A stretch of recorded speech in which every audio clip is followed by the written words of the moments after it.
Hi, I'm Vivian Crymble. I was district governor in 2014, 2015. And what a joy that has been, and what a journey. We have enjoyed, Al and I, this is my husband Al, and he has been a great support staff. He's also a Rotarian himself. So that was very important as we traveled our road and our journey with you throughout our district. About that time we had 82 clubs, and we have those now, and we had about 3,400 Rotarians. It's just a joy and a pleasure to be able to serve this district. We're very special. When you go around in your zones and internationally, you learn that this really is a special place with very special people, and we saw that. That was the joy of being your governor, and I want to thank you for that opportunity. You made that happen, and we appreciated that.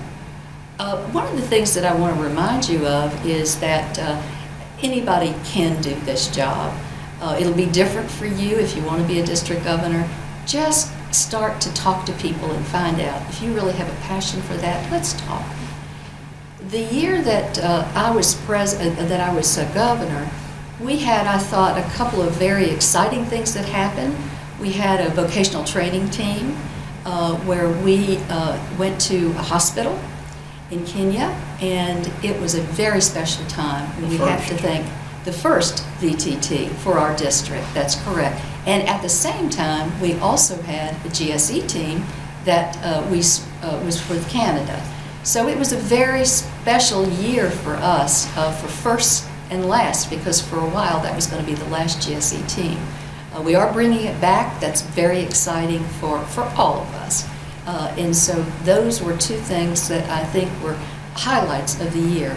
But I have to tell you, my real passion was polio.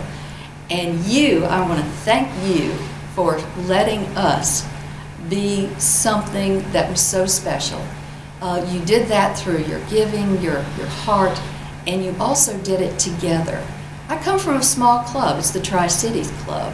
And when I thought about the district conference, I thought, this is a team effort. Let's get the areas involved. So all of our AGs, all 14 AGs, went back to their communities, and they made, we all sort of, if you can imagine raising $40,000, $50,000 just at the conference through having decorating a cardboard race car, then you can imagine the thrill and the fun.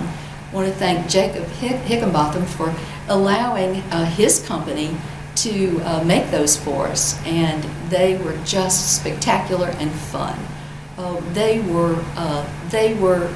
brought everybody together, and we were very competitive, as you know Rotarians can be, but at the end we had a great time. We had racing for polio. The reason we had racing for polio was because at that time we were at the Bristol Motor Speedway.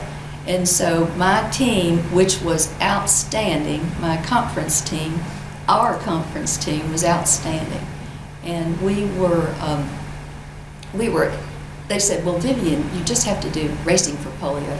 I will say the year before, Ron Mabry had the ponies for polio. That was exciting, wasn't it, Al? And so we thought, okay, let's take that and see what we can do with it. Well, our team came up with that idea pretty quickly. Well, you're at the racetrack. Let's have race cars. And so we did.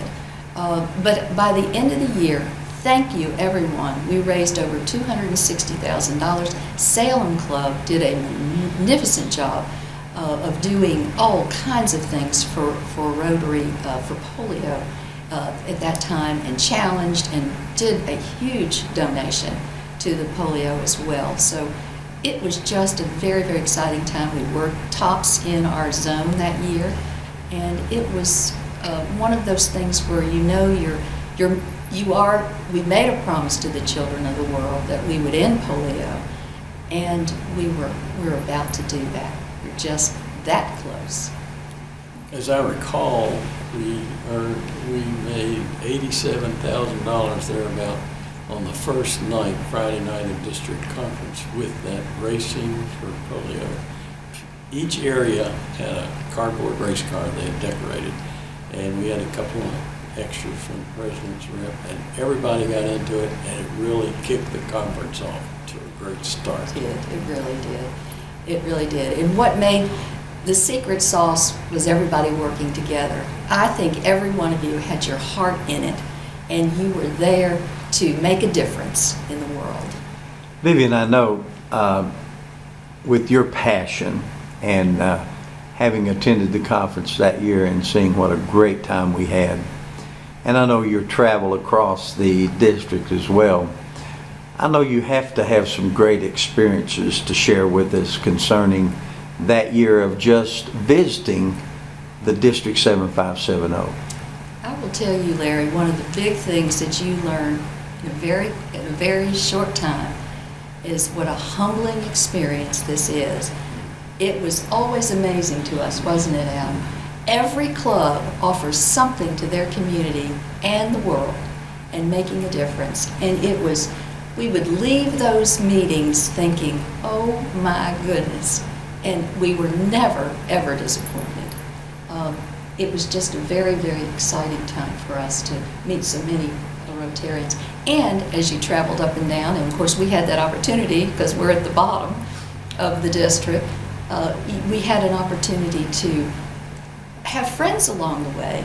We would stay with folks and get to meet them. And of course, the Council of Governors is a great mentor opportunity. They are very good to you because you are new and they're very helpful. You don't find that in many of the districts. It's a very special Council of Governors. And the Council of Governors is, of course, all of the past district governors. And then the team that's coming ahead. So that's part of it. I'll never forget that. I don't think Al will either. And one thing I especially remember was our first district conference, and we got ready for the Saturday night banquet. We wandered in. At the appointed time, every seat in the place was taken, but we found 2 seats at a table, turned out to house the Napiers and Ed Hatcher, who was currently a Rotary director. And he was so a we met director, them, and yeah. they all welcomed us. I just want to thank this district for the opportunity to serve and saying thank you, each one of you, for saying yes when you were asked to join Rotary.